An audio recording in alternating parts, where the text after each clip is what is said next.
Bharatiya Janata party ने UP फतेह के लिए मेगा प्लान बनाया है, जिसके तहत भारतीय जनता पार्टी पूरे उत्तर प्रदेश में जन आशीर्वाद यात्रा निकालेगी।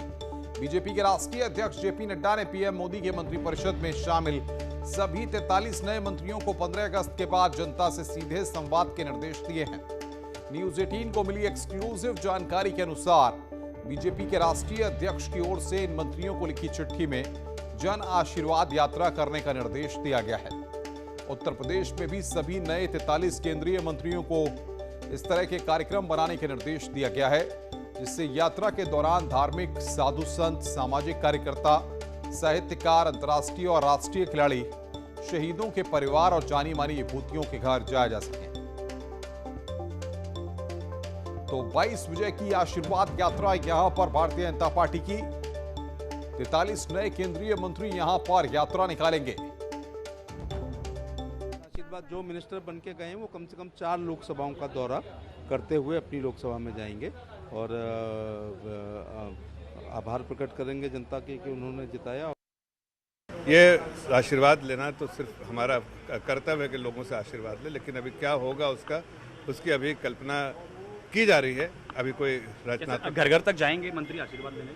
देखिए उसके बाद तो सब सांसदों को बूथ से लेकर और प्रदेश तक सब प्रकार के कार्यक्रमों में जुटना चाहिए, जुटेंगे और इस प्रकार का खाका बनाए, फिर से बूथ बैठक में कुछ नहीं, बैठक केवल एक प्रधानमंत्री जी ने उत्तर प्रदेश की ऐसे समाज को प्रतिनिधित्व दिया है केंद्रीय मंत्रिमंडल में जो गौड़रिया समाज से हैं।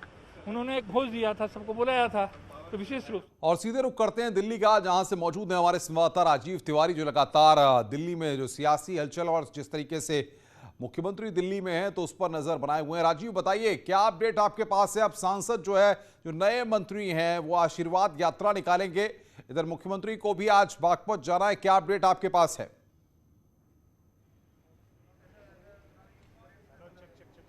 बिल्कुल, सबसे पहले मैं बताना चाहूँगा कि मुख्यमंत्री योगी आदित्यनाथ इस समय यूपी सदन में मौजूद हैं और करीब 9:30 पर यहाँ से वो रवाना होंगे बागपत के लिए। बागपत में जो है कोविड अस्पतालों का निरीक्षण करेंगे। उसके बाद फिर आज शाम जो है 8 बजे एक दौर की बैठक होगी, जैसे कल बैठक हुई थी। और आज की बैठक में गोरखपुर और अवध क्षेत्र के करीब जो 44 सांसद हैं लोकसभा और राज्यसभा के मिला करके, वो इस बैठक में शामिल होंगे और आने वाले विधानसभा चुनाव में पार्टी को कैसे जीत दिलाई जाए, क्या रणनीति होगी, तमाम मुद्दों पर चर्चा होगी। क्योंकि देखा जाए तो पार्टी लगातार हर स्तर पर जो है उत्तर प्रदेश में तैयारी में जुटी हुई है। उसी क्रम में जो है आज सांसदों के साथ फिर एक दौर की बैठक होगी। बिल्कुल राजीव, लेकिन सबसे बड़ी बात यह है कि जिस तरीके से 22 का दंगल अब सामने है, क्या बीजेपी पूरी रणनीति के साथ, नए प्लान के साथ जनता के बीच जा रही है ताकि किसी भी तरीके से विपक्षी बीजेपी के अकेले में सेंधमारी न कर पाए?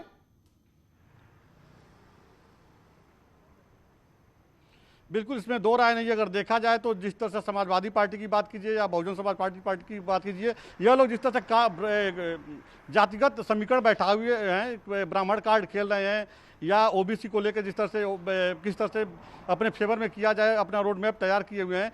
तो भारतीय जनता पार्टी के भी नेता इसी रणनीति में जुटे हुए हैं कि कैसे ब्राह्मण की बात कीजिए या क्षत्रिय की बात कीजिए, जो भी ओबीसी की बात कीजिए, तमाम लोगों को कैसे अपने गुड फेथ में लिया जाए और केंद्र की क्या योजनाएं रही हैं इतने दिनों में, मुख्यमंत्री की क्या पहल रही है, तमाम बिंदुओं को जन जन तक पहुंचाया जाए। राजीव, आप बने रहिए हमारे साथ, आगे भी आपसे अपडेट लेंगे।